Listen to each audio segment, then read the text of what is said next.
आणि देशाचा जर विचार केला तर एनडीए एकत्रितरित्या भाजपसह आमचे मित्रपक्ष आम्ही एकत्र लढलो आणि आमच्या भारतीय जनता पार्टीच्या 240 जागा आल्या आणि जवळपास सगळ्यांच्या मिळून आम्ही लोकसभेमध्ये बहुमत प्राप्त केलं. पण असं असताना काँग्रेसला असं वाटतं की जसं काही आम्हीच जिंकलो देशात आणि त्यामुळं त्यांच्यामध्ये स्पर्धा लागली की आता आम्ही विधानसभा जिंकतो. कोण जिंकलं जरा याचा हिशोब लावा बरं जरा. भारतीय जनता पार्टीला एकट्याला 240 जागा या देशात भेटल्या. लोकसभेच्या 3 निवडणुकीत काँग्रेसला जेवढ्या जागा मिळाल्या नाही तेवढ्या या निवडणुकीत एकट्या भारतीय जनता पार्टीला मिळाल्या याचा हिशोब लावा तुम्ही. 3 निवडणुकीत जरी एकत्र केलं तरी त्याच्यापेक्षा जास्त जागा भारतीय जनता पार्टीनं या निवडणुकीत जिंकल्या. आणि असं असताना सुद्धा आम्ही जिंकल्याचं ते आणतात. आणि दुसरी गोष्ट तुम्ही लक्षात घेतली पाहिजे की देशामध्ये जेवढे काही राजकीय पक्ष आहेत त्यांच्या सगळ्यांच्या जागा जरी एक केल्या तर त्यांच्यापेक्षाही आपल्या जागा जास्त. जरा याचा हिशोब लावा तुम्ही. लावला असेल काय चालू केलं? अरे बंद कर. फार घाबरून जायचं कारण नाही. आतापर्यंतचा इतिहास आहे. लोकसभेच्या निवडणुकीत आणि विधानसभेच्या निवडणुकीत मतदारांनी नेहमीच फरक केलेला आहे. ज्या निवडणुकीत लोकसभेला ज्या पक्षाला जिंकवलं त्याच पक्षाच्या बाजूला जनमत राहिलं असं नाहीये. बदल झाला आणि आम्ही ते एवढे बदल पाहिलेत की त्या बदलाचा तुम्ही कल्पना करू शकत नाही. मला आठवतं की जनता पार्टी होती. मी जनता पार्टीमध्ये होतो. नागरधारी शेतकरी आमचं चिन्ह होतं. 77ला भारतीय जनता पार्टी जिंकली. जनसंघ त्यात विलीन झाला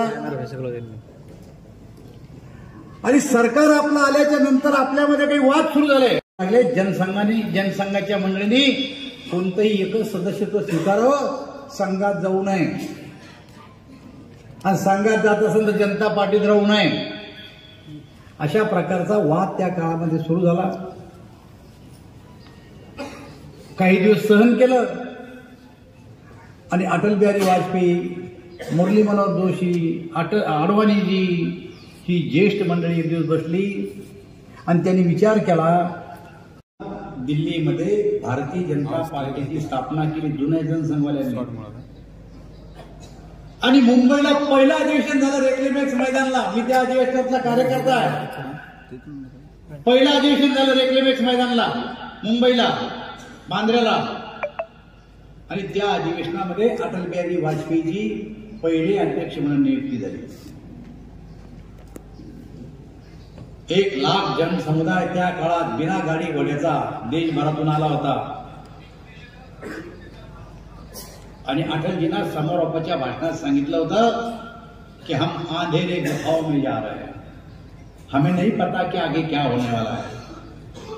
आम्हाला माहित नाही काय होईल तर आम्ही स्वीकारलं आता बाजूला जायचं. आणि समुद्र होता समोर. ते सांगितलं समुद्राला साक्ष ठेवून सांगतो कि सूरज निकलेगा, अंधेरा छेटेगा और कमल खिलेगा. ही घोषणा द्या. असं म्हणल्याच्या नंतर तुमच्यासारखा जनसमुदाय होता. खालून आवाज आला की प्रधानमंत्री की अगली बारी अटल बिहारी, अटल बिहारी. आणि भारतीय जनता पार्टीची ही घोषणा एवढी प्रसिद्ध झाली की ज्या गावात आहे त्या गावामध्ये भारतीय जनता पार्टीचा विजय असू नये. प्रधानमंत्री की अगली बारी अटल बिहारी, अटल बिहारी. आणि साऱ्या कार्यकर्त्यांमध्ये एक जोश आला की प्रधानमंत्री आता कोण होणार आहे पुढचे? अटल बिहारी वाजपेयी. पण मित्र 1984 ला इलेक्शन झाले, ज्या पक्षाला देशात सत्ता स्थापन करायची होती त्या पक्षाचे खासदार 2 निवडून आले आणि लोकसभेमध्ये भाषण सुरू झाले. पहिल्या दिवशी देशात राज्य करणार कोण, ज्यांचे खासदार दिल्लीत 2, सरकार चलाना खेळ नाही, जिस देह में तेल नहीं सरकार चलाना खेळ नाही, ही आपली टिंगल टवळी केली. पण त्या काळातले भारतीय जनता पार्टीचे कार्यकर्ते त्यांच्या बोलण्याला अबकले नाही, नेतृत्व खचून गेलं नाही.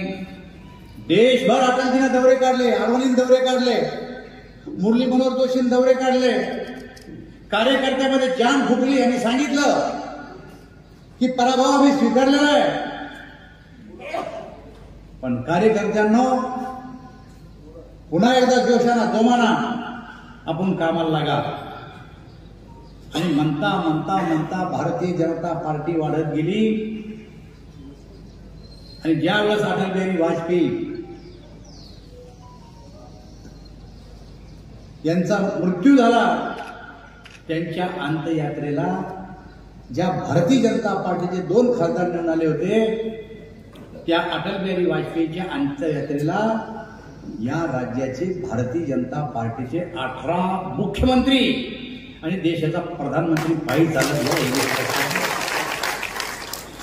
ही ताकद भारतीय जनता पार्टीच्या कार्यकर्त्यात आहे.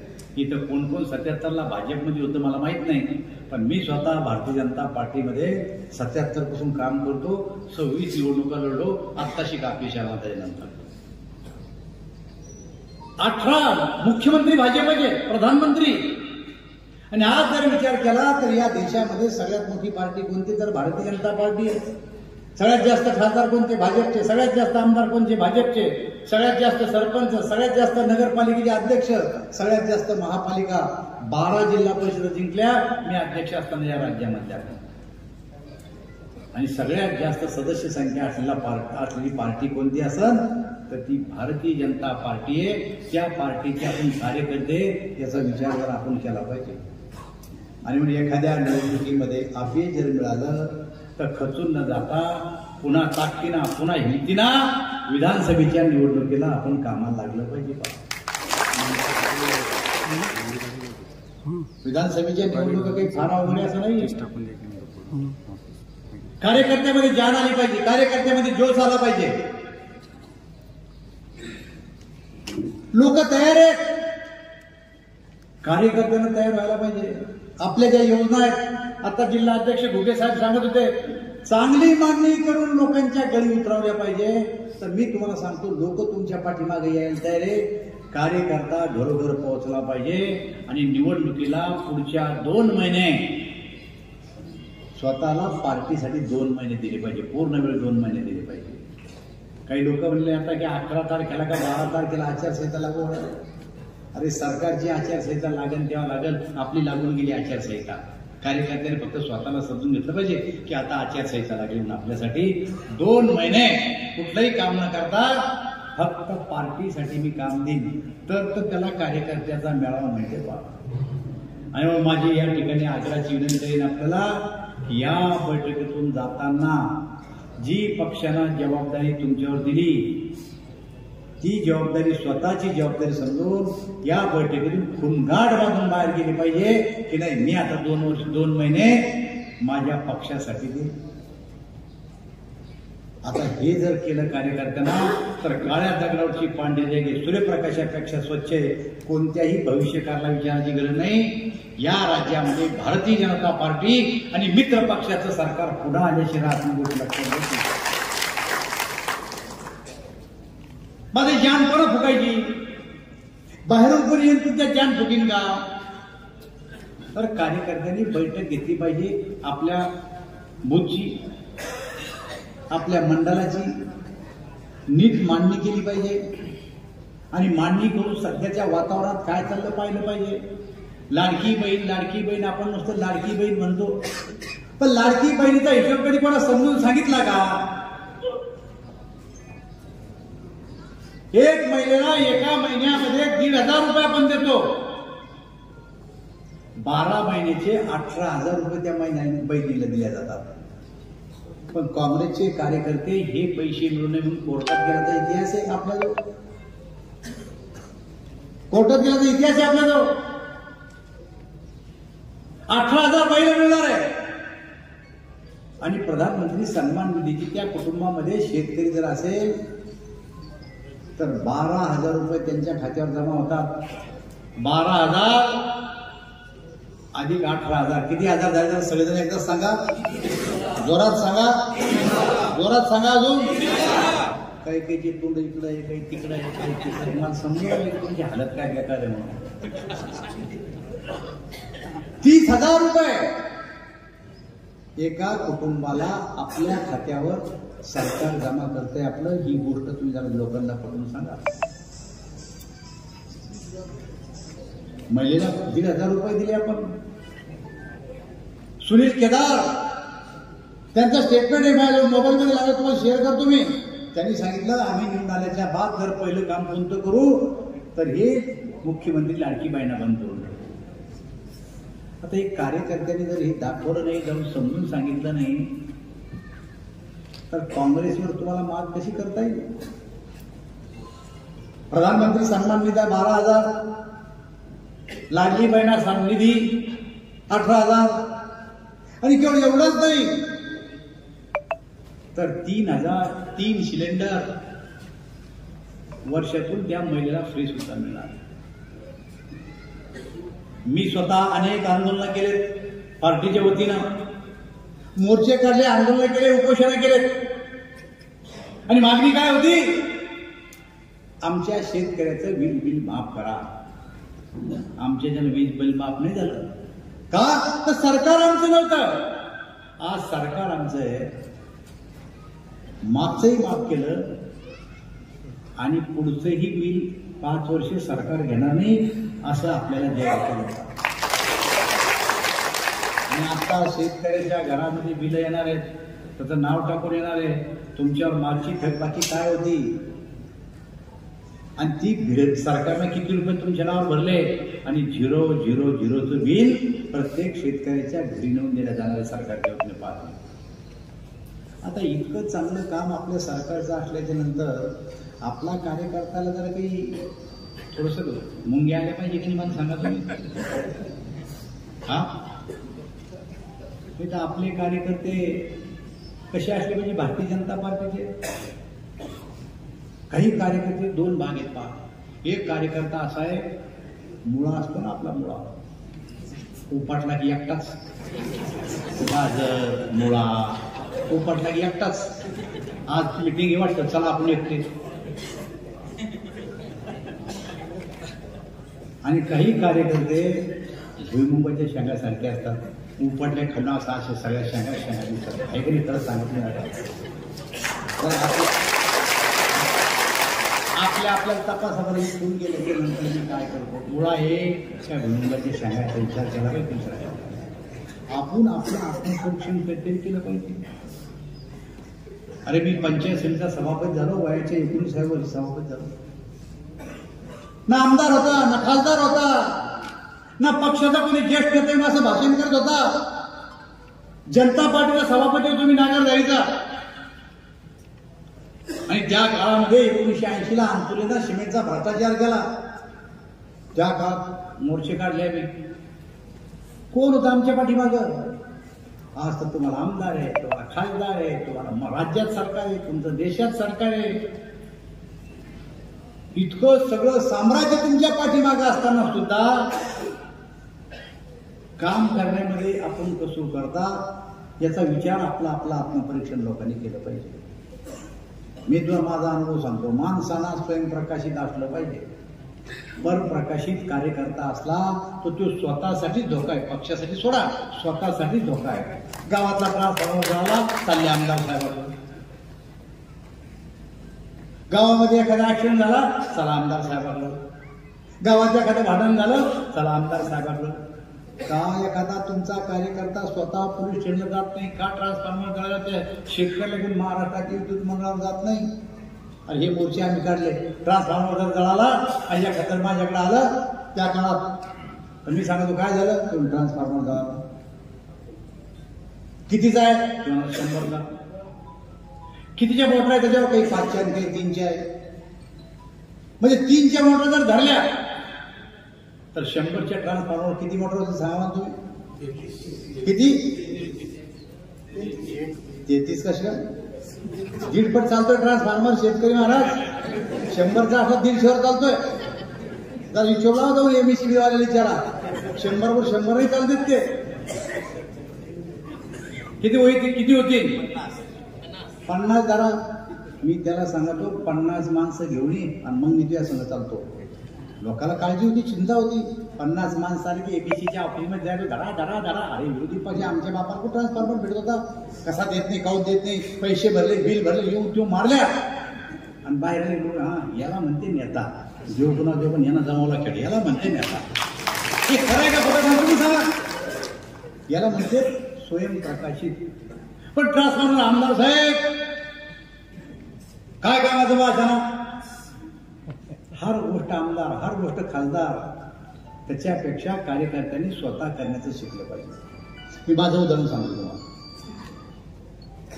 एकदा आपल्याकडं गारपीट झाली, मराठवाड्यात गारपीट झाली आणि मी पंचायत समितीचा सभापती नव्हतो. मी सामान्य कार्यकर्ता भारतीय जनता पार्टीचा. आणि असंच म्हणत त्याला गारपीट झाली, आपल्या तालुक्यात नुकसान झालं. काय झालं? आपण जाऊन काही कार्यकर्ते काही गावाला भेटी दिल्या पाहिजे. आमच्याकडे 20 गावात गारपीट झाली होती.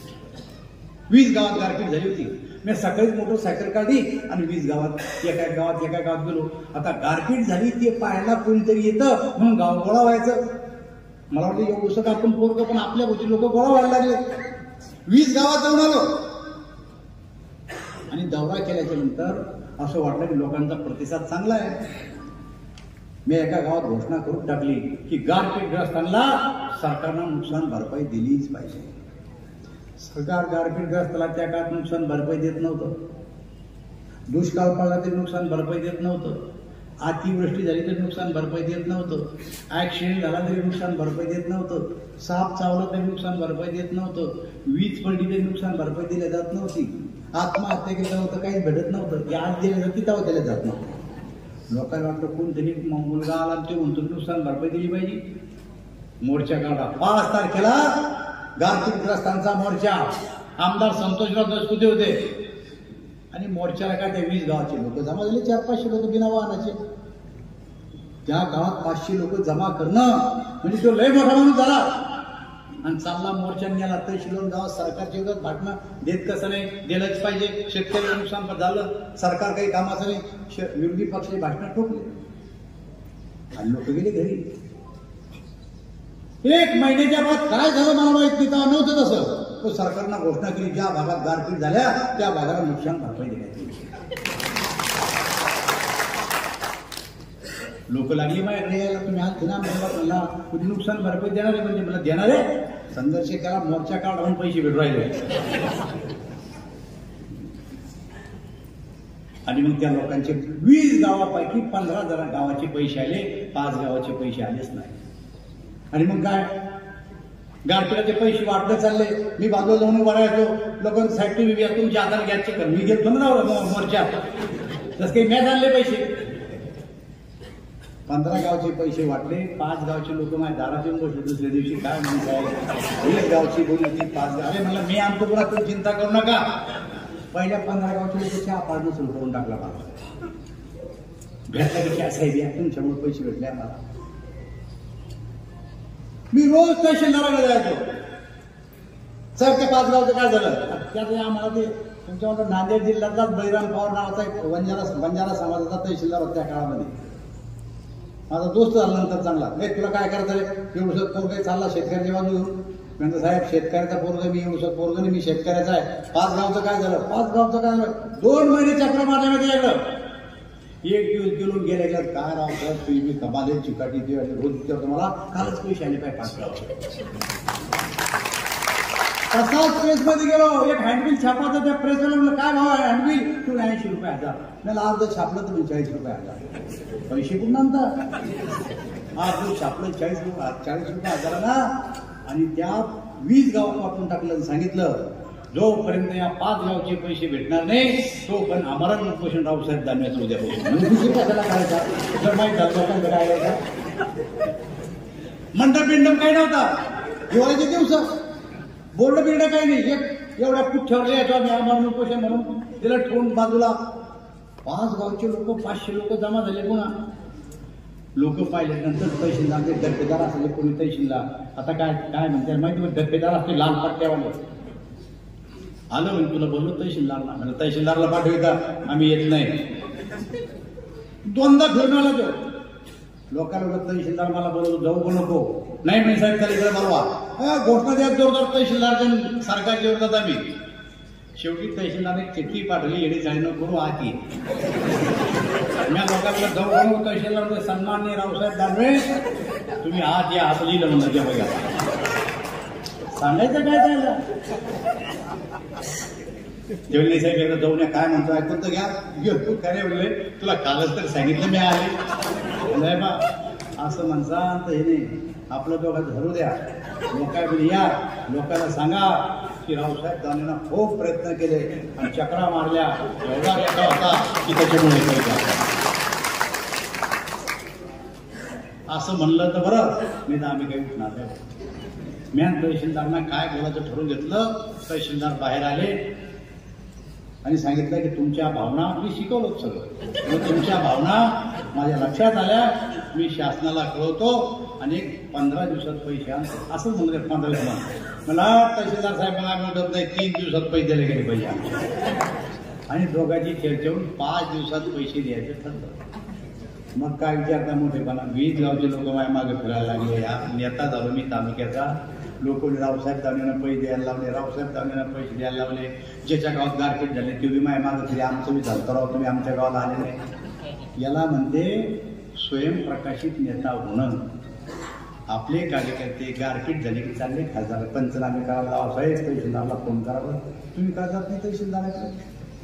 तुम्हाला तुमचा चेहरा बनवायचा असेल तर गावातले प्रश्न स्वतःला सोडवले ना तर गाव तुमचं कसं ऐकत नाही. काय मतं कमी पडले तुमच्या मतदारसंघात. तुमचं गावात न ऐकण्यासारखे झाले लोक एवढे मोठे मोठे माणसं तुम्ही तुमच्या चेहऱ्याला पाहिजे राजवाड्यातून आल्यासारखे वाटून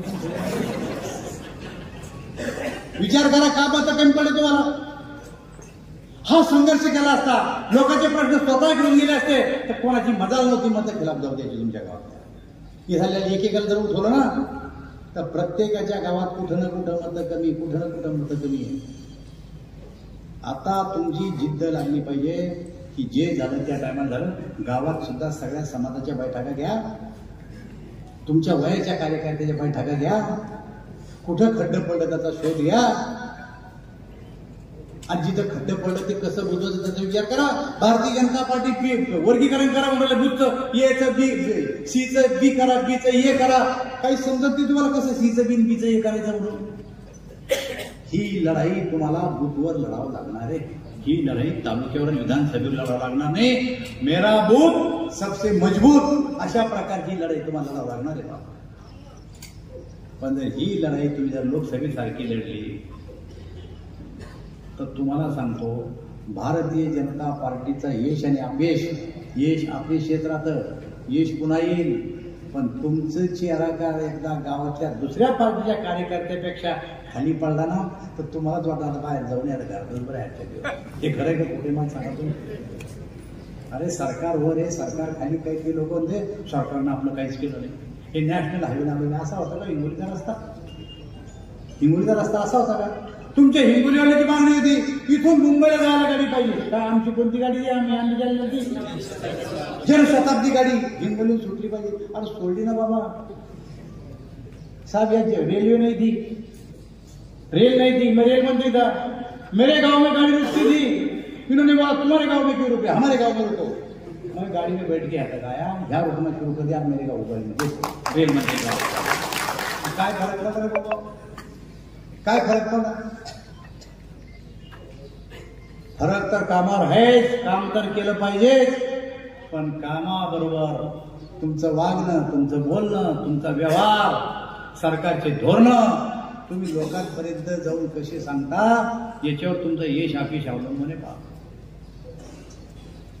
आणि त्याच्यामुळे तुम्हाला तर मी सांगितलं की तुमच्या मागे सरकार आहे तुमच्या मागे आमदार आहे तुमच्या मागे 2-3 माजी खासदार आहे, 2-3 आमदार आहे तुमच्या मागे. असं असताना सुद्धा ही स्थिती यायचं काही कारण नाही. ही तुमचीच नाही म्हणत मी, ही महाराष्ट्रात स्थिती झाली एवढंच. पण कितीही जरी आमची स्थिती खराब झाली असं लोकसभेत, तर मी महाराष्ट्राचा दौरा केला, तुम्हाला खात्रीनं सांगतो की कार्यकर्त्याच्या मनाला लागलेली ही गोष्ट आहे, प्रत्येकाच्या मनाला लागलेली ही गोष्ट आहे. विधानसभेच्या निवडणुकीमध्ये याचा बदला घेतल्याशिवाय भारतीय जनता पार्टीचे कार्यकर्ते आणि पुढच्या काळामध्ये बूथ प्रमुखांना आपलं बूथ मजबूत केलं पाहिजे. आपल्या गावात कमी पडलेलं मतदान जे ते मतदान आपल्याला पुन्हा कसं पडेल याचा विचार केला पाहिजे आणि भारतीय जनता पार्टीला यश मिळवून दिलं पाहिजे. आता काही लोक उमेदवारीच्या होडमध्ये इथं बसलेल्या पैकी कोणाला उमेदवारी लागते वर करावं, मी आजच डिक्लेअर करू, खाली बसेल सांगतो, खाली बसेल पैकी उमेदवारी कोणाला लागते ती मी नाही. हदगाव लागतील तुम्हाला, हदगाव लागते ते नांदेडमध्ये, मी हिंगोलीमध्ये बोलतोय की नंतर आपण बसू खाली. हिंगोलीमध्ये खाली बसेल लोकांना कोणाला आमदारकीची उमेदवारी लागते. कळमनुरीतून मागा, वसमतमधून मागा, हिंगोलीतून मागा. आहे का कोणी? आहे का कोणी? अजूनच्या आहे का कोणी? मग काही कडे उमेदवार कोण येणार याशी तुमचं काय देणं घेणं आहे का? देणं घेणं तुमचं काही? तुमचा उमेदवार कोण? भारतीय जनता पार्टीचं कमळ ही आपली उमेदवारी आहे. जेव्हा आपला उमेदवार भारतीय जनता पार्टी ज्याला उमेदवारी देईल आणि जो कमल दिशेने घेऊन येईल तो आमचा उमेदवार आहे. आणि त्याच्यावर उमेदवारी कोणाला मिळणार आहे, काय मिळणार आहे हे शिकायचं नाही. नाही मित्र, मी तुम्हाला बोलतोय याचा अर्थ या काही गप्पा नाहीये. मी फार लहानपणापासून भारतीय जनता पार्टीचं काम करतो. मी ज्या टायमाला भारतीय जनता पार्टीचं काम करायला लागलो तेव्हा काँग्रेसवाले काय करते त्याच्या चालीवर आपल्याला काय चाललं पाहिजे, तो काँग्रेसवाले चांगल्या चांगल्या भिंती आटकून घ्यायची. त्या टायमाला भिंतीवर लिहिण्याची पद्धत होती, भिंतीवर लिहिण्याची पद्धत होती त्या टायमाला. आणि आमची उमेदवारी केव्हा काय डिक्लेअर व्हायची, मग चांगल्या भिंती सापडत नव्हत्या. मला माझ्या मनात असं वाटतं चांगल्या चांगल्या भिंती गेल्या, चांगल्या चांगल्या भिंती उमेदवारी डिक्लेअर होते, पण मग जुजळे चांगल्या चांगल्या भिंती गेल्या, आता कुठं लिहायचं आपण. पण दुसऱ्या निवडणुकीमध्ये 78च्या विठ्ठलरावांना सफळांचे उमेदवार झाले, डिक्लेअर नव्हते झाले. दुसऱ्या निवडणुकीत काय केले, गिरून लिहायचो आम्ही, चांगली भिकारून घ्यायची. भारतीय जनता पक्षाचे लोकप्रिय उमेदवार जागा सोडून द्यायची, यांनाच मते द्या. निवडणूक निशाणी त्या टायमाला आम्ही कमळ काढून ठेवायचो, मतदानाचा दिनांक माहीत असायचा आणि वेळ टाकून द्यायचो. उमेदवाराचं नाव मोकळं सोडत, कोणतं भीती चांगली आवडायच्या म्हणून. आता उमेदवार कोण हेच माहीत नव्हतं, पण भीती आवडायची तयारी चालली तर आमची. आणि ज्या दिवशी उमेदवार जाहीर होईल त्या दिवशी उमेदवाराचं नाव टाकून ठेवायचो. तो काँग्रेसवाले माझ्या अंगावर भांडायला यायचे, तर भीतून अडकली आम्ही तुझ्या बाबाची घरा भीतून अडकली. ही धमक लागते माणसाला. ही गोष्ट सांगतो तुम्हाला 1980ची. पण 85ला मी मला भीती आवराची ही होती पुन्हा पहिली सवय. 85ला निवडणुका जाहीर झाल्या आणि मतदानाची तारीख जाहीर झाली आणि मी पहिलं काम केलं, 2-4 पोरं हाताशी घेतले आणि भिंतीवर लिहिणं सुरू केलं. भारतीय जनता पार्टीचे अधिकृत उमेदवार तेव्हा काही 85 लिहिली शरद पवार काँग्रेसची आपली, शरद पवार आपण एकत्र लढलो त्या टायमाला. भारतीय जनता पार्टी यस काँग्रेसचे अधिकृत उमेदवार, टिंब सोडून द्यायचं, निशाणी कमळ, यांनाच मते द्या. एक दिवस लिहिता मला एक जण आता फोन करणार नव्हते मोबाईल, आता तू काय लिहिला तुला उमेदवारी जाहीर झाली. मला उमेदवारी जाहीर झाली, हात धरेल अंगावर सारंडेल कपड्यावर सगळ्या म्हणजे मला त्याची काय उमेदवारी जाहीर झाली, तुला उमेदवारी जाहीर झाली. आता स्वतः बोलला तेव्हा का फोन होते, का लँडलाईन लावला होता, लाईटनिंग कॉल, ते मागाच 2 घंट्याला जालन्याला गेलो आणि फोन लावला. चंचल सुरतेल तेव्हा कार्यालय होतं. म्हणलं उमेदवारी जाहीर झाल्या, त्यात माझा आधार कार्ड रावसाहेब दानवे कोण आहे, म्हणलं मीच. मग तुला उमेदवार केलं झोपत झालं. तुम्हाला गंमत वाटण, तुम्ही हसू नका. त्या सगळ्या बोर्डावर मी उमेदवार असताना मी स्वतः नावलेले रावसाहेब दानवे यांनाच मते. कार्यकर्त्याचा नेता व्हायचा असेल हे करावं लागतं महाराज. आणि त्याच्यामुळं इथं कोण मुळा आता वर हात मुळा कोण मुळा काय हरकत आहे एखादा काय जाऊन सर्व स्वभाव ह्या बदलणार नाही. घरचे बी म्हणते बदल पण बदलत नाही माहिती ना. भुईमुगाच्या शेगावाले कोण कोण करा हे बा इकडं नाही तिकडं नाही असं ना करू. रामवनवासात निघाले आणि निघताना तर मग नाटकाला नर हो आणि नारी हो. आता तुम्ही परत घरी जा. जे नर होते ते घरी गेले, ज्या नारी होते त्या घरी गेल्या आणि दुसरा एक वर्ग तू तसाच उभा राहिला. पण तिथे एक बाजू तुम्हाला घ्यावं लागलं. कोण कोण भुईमुगाच्या शेंगावाले हात करावं झाला. हा पट्ट्या कोण येवा तिथं चीज बी एवढा मोठा लांबालाच का माणूस होता ना. सजेची जे ना ऐकण्याची जे ना वर हात करीत ना खाली हात करीत समजत नाही मला. पुढची खुर्ची देईल तुम्हाला. तुमच्याकडे पोहोचत लोकांनी हात तारा केले पाहिजे. तुम्हीच आपली मर्जी कमाल तुमची. असं नाही ना कार्यकर्ता तो जोश मध्ये असला पाहिजे ना. आता जोश भरायचा कसा कार्यकर्ता मला सांगा बरं. आणि त्याच्यामुळं ही लोकसभा भारतीय जनता पार्टीनं जिंकणं अत्यंत महत्वाची गोष्ट आहे. आज मी आलो, उद्या अजून कोणी येईल. अमित भाईचा दौरा एक तारखेला, आत्ता परवा अमित भाई येऊन गेले. आम्ही नागपूरला सभा घेतली. असेच तुमच्यासारखे कार्यकर्ते येते. आम्ही संभाजीनगरला येते, तुमच्यापैकी आले असतील संभाजीनगरला.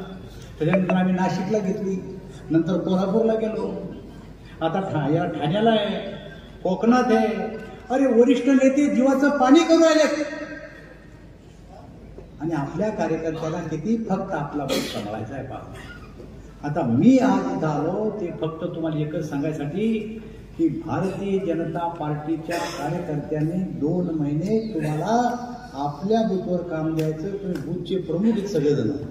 आपलं बूथ जिंकायचंय आणि भारतीय जनता पार्टीला या ठिकाणी यश मिळवून द्यायचंय हे सांगण्यासाठी मी आज तुमच्या गावात आलो. महाराष्ट्रातले आमचे दौरे चालू आहेत. मी फक्त मागच्या का हिंगोली येऊन गेलो नाही. मी नांदेडला गेलो, मी लातूरला गेलो, मी धाराशिवला गेलो, मी संभाजीनगरला गेलो, मी जालन्यात तर सभा मी नेहमीच घेतो. बूथ प्रमुखाचा मेळावा घेतो. आता आमदार सांगेल तेव्हा नाही, मला वरचा आदेश येईल तेव्हा नाही, मी माझ्या गावातलं बूथ सांभाळील आणि जेवढे काही बूथ माझ्या गावात असतील तेवढे बूथ प्रमुख म्हणून मी त्यांना कामाला निवडी. आज तोंडगाड पासून बाहेर जायचंय पण मला असं वाटतं की याच्यापेक्षा जास्त सांगण्याची गरज नाही. कारण तुम्ही काही नवीन कार्यकर्ते नाही आहेत. फक्त सगळेजण एकत्र आल्याच्या नंतर एक ताकद दाखवायची की नाही आम्ही आहे. जे मागच्या 19च्या निवडणुकीत होतो तीच धमक तीच ताकद आज आमच्यात आहे. हे चित्र या निवडणुकीत तुम्ही दाखवून द्या. एवढीच आपल्याला मी आग्रहाची विनंती करतो आणि माझे 2 शब्द संपवतो. धन्यवाद. एक साथ राष्ट्रगीत शुरू करेंगे. शुरू कर. विनायक जय हे भारत भाग्य विधाता. पंजाब सिंध गुजरात मराठा द्राविड उत्कल बंग. विंध्य हिमाचल यमुना गंगा उच्चल जलधि तरंग. तव शुभ नामे जागे, तव शुभ आशीष मागे. गाये तव जय गाथा, जनगण मंगलदायक जय हे भारत भाग्य विधाता. जय हे जय हे जय हे जय जय जय जय हे. भारत माता की भारत माता की वंदे वंदे. भारतीय जनता पक्षाचा